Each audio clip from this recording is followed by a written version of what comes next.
So welcome, Laurie, to this Forgetting Our Future um, project interview, and I'm very and it's such an honour to have you being part of the project. Thank you. I've got some questions to ask you regarding the history and the origin behind the concept and creation of the Forgetting Our Future project. Great, thank you. No problem. So the first question is, where did the initial concept / idea come from? Where did it come from? Well, the original idea for the project came from a conversation I had with Laura Welty, who's the manager of the Bristol Disability Equality Forum. And she mentioned that the 2019 theme for UK Disability History Month was about the disabled leaders in the disability movement. And we were talking about that, and I thought that's a really interesting idea. And it would be great to really look at, to try and focus on and gather the histories of the disability movement in Bristol, which is a story that hasn't actually ever been told as one coherent. Well, I don't think it's been told at all. So it was a really interesting, it just seemed to provide an opportunity, a very timely opportunity. And we were also aware that some of the people who were involved with the disability movement had actually passed away quite recently, and that some of the other people who were involved in the movement back in the 80s and 90s were not in the best health. So we thought it would be good to use that UK Disability History Month as a springboard to apply for funding, so that we could actually find out more about this history and find a way of just gathering those stories, so before they all got lost.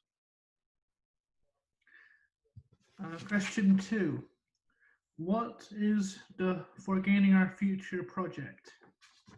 Well, the aim of the project is, as I say, it's to gather the stories of the activists who were involved with the disabled people's movement from the 1970s, but in Bristol really from the 1980s to about 2010, who campaigned for the embedding of the social model of disability and for services, disabled people-led services like Wessel, and it was also about looking at the people who were involved with the Avon Coalition of Disabled People, which was a huge sea change. It was a really big shift away from organisations, charities mainly, that were organised for disabled people, to having organisations of disabled people.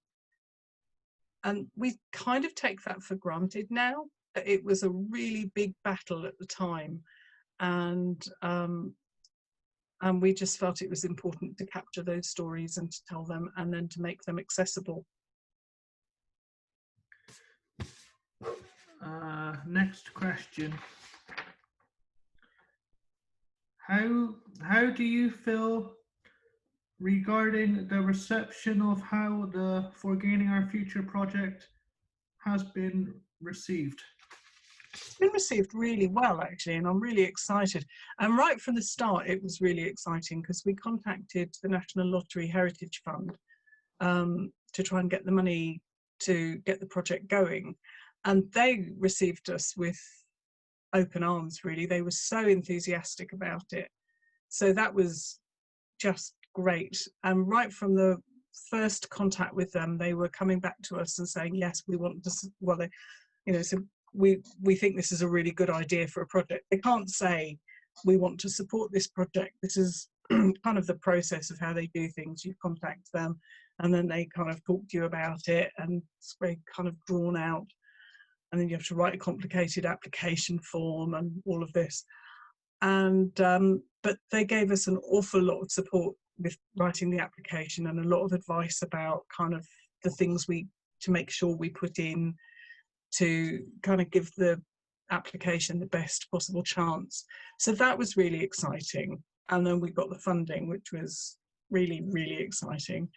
The reception in the disabled people's movement has also been really positive, because I think a lot of people recognised that this is a story, these are stories that we need to record, and the project provides an opportunity to do that and pull it together. Question 4. How long has the For Gaining Our Future project been running for?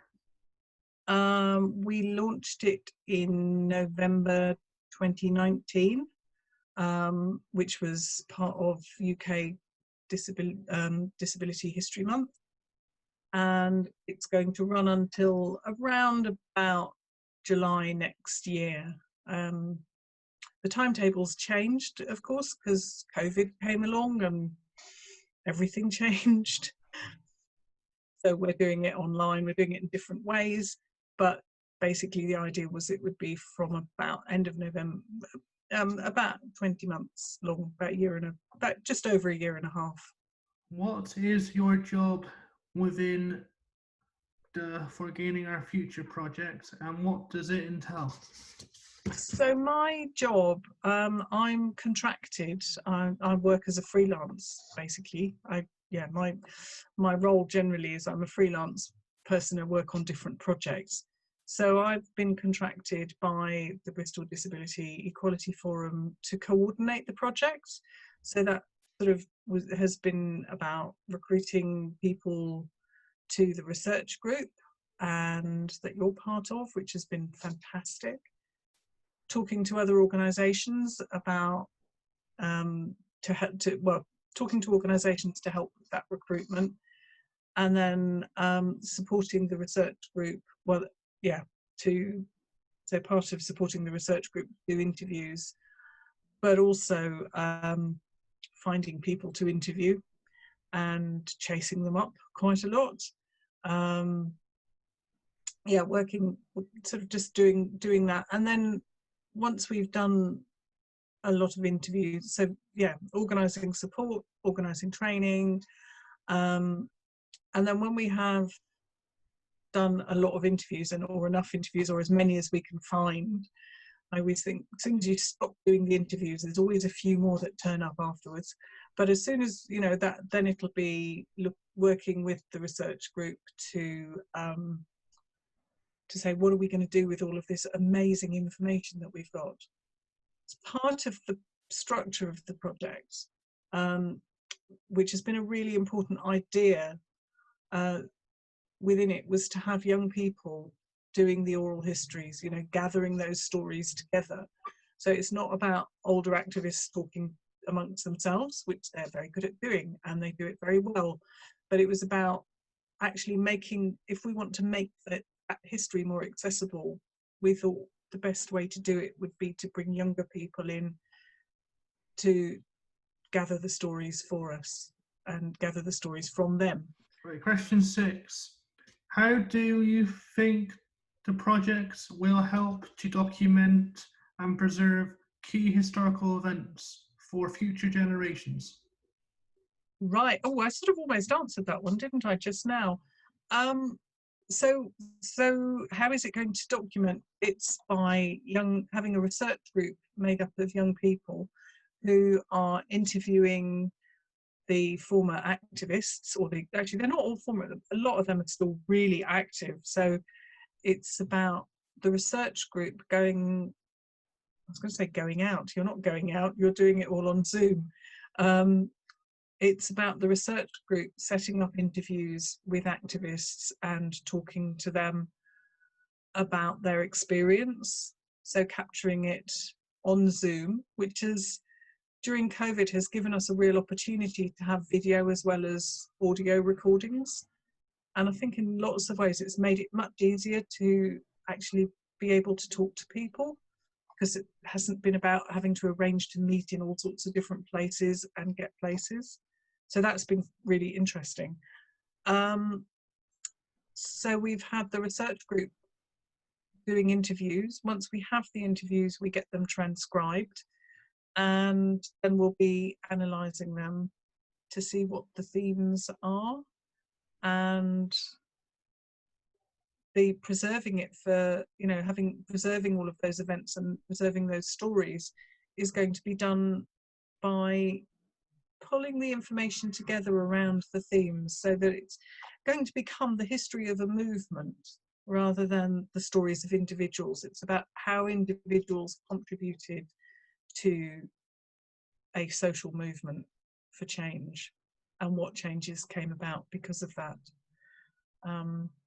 Also hoping that we'll be able to get all the different documents, get a whole load of documents, which currently, when we started the project, some of the activists said, you know, I've got all this stuff in my attic, I've got these boxes of all the newsletters or all the whatever they were, you know, leaflets or photographs, and I don't really know what to do with them, but they're very important and I don't want to throw them away. So at some point soon, I hope, we'll be able to gather, you know, collect all those boxes out of people's attics and go through them as well and put them together as part of the whole story, and then longer term put them into the Bristol archives, so that actually they do exist forever, because the archives gathers local history and stores it, records it, catalogues it, and makes it accessible to everyone forever.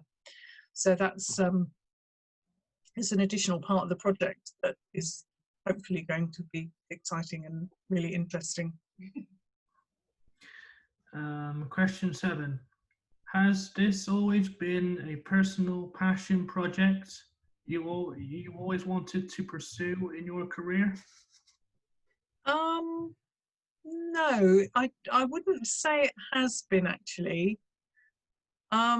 I have had a passion for doing oral histories for about the past 6, 7 years, for a little while. I've always loved history. I've always loved history told through people's stories. That's always been a passion. So the history of the disabled people's movement has been something I've been really, really interested in. It's more, so it hasn't always been a personal passion, but when the opportunity came along, I just thought, actually, this is one of the most exciting things I have ever done, because it is such an incredibly important story to tell. And the change that has happened in my lifetime, I mean, I have to say, I'm not an activist in the disability movement in this time. I was doing other things back then. I was very much involved with housing and homelessness. But capturing, you know, when this came up, I thought, if I think about all of the changes that have happened, all of the social changes, the transition from what was the medical model to the social model has been so fundamental in changing our attitude, that, yeah, so it's not always been a passion, but it is a really strong passion now. And when the opportunity came, it really tapped into something I feel very strongly about, and I feel very strongly about the importance